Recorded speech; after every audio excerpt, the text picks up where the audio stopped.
நம்முடைய உள்ளங்களையும் உள்ளந்திரியங்களையும் ஆராய்ந்து அறிந்திருக்கிறாராம். அல்லேலூயா. நம்ம மனசு அவருக்கு நல்லா தெரியும். நம்ம என்னத்தை யோசிக்கிறோம், எது நம்மளை வேதனைப்படுத்துது, எல்லாவற்றையும் கர்த்தர் அறிந்திருக்கு. ஆனால் அந்த வேதனையின் நடுவிலும் கர்த்தரை நாம் மறுதலிக்கிறது இல்லைன்னு சொல்கிற அந்த உள்ளத்தை கர்த்தர் கனப்படுத்துகிறார். ஆமென். ஆமாம், நம்முடைய சூழ்நிலைமைகள் நிறைய நேரத்தில் நம்முடைய விசுவாசத்தை, நம்முடைய தேவனை கேள்வி கேட்குறது போல வரும். ஆமென்.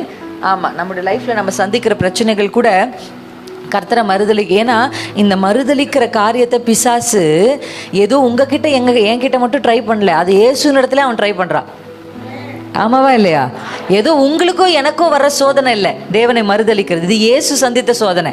வசனம் என்ன சொல்லுது நீங்கள் வாசிச்சு பார்த்தா, அவர் பரிசுத்த ஆவியினால் நிறைந்தவராய் வனாந்திரத்துக்கு கொண்டு போகப்பட்டார். அவர் வனாந்திரத்துக்கு போகும்போதே பரிசுத்த ஆவியில் நிரம்பி தான் போகிறார். அவர் பிசாசு கொண்டு போகும்போது he is filled with the Holy Spirit. பரிசுத்த ஆவியினால் நிறைந்தவராய் அவர் வனாந்திரத்துக்கு கொண்டு போகப்பட்டார் என்று வேதம் சொல்லுது. இப்போ நல்ல பரிசுத்த ஆவியில நிரம்பின இயேசுவைத்தான் மறுதலிக்க வைக்க பிசாசு முயற்சி செய்கிறான். உங்களுக்கு நான் சொல்றது புரிஞ்சிருச்சுன்னு நினைக்கிறேன்.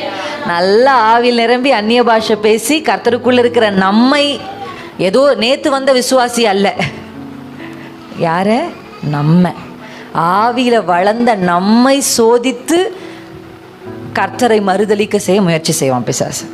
என் பிள்ளைக்கு பாரு எவ்வளோ தேவை இருக்குது, எவ்வளோ பிரச்சனை இருக்குது, ஆனால் இதன் நடுவிலும் அதான் ஆண்டவர் சொல்கிறாரு, நீ என்னை மறுதலிக்கலைன்னு ஆண்டவர் சொல்ல, உனக்கு கொஞ்சம் பலன் இருந்தும் நீ என்னை மறுதலிக்கல. அந்த கொஞ்ச பலத்தை கர்த்தர் கனப்படுத்துறார். அல்லேலூயா. உங்களை நல்லா அறிஞ்சிருக்கிறார்.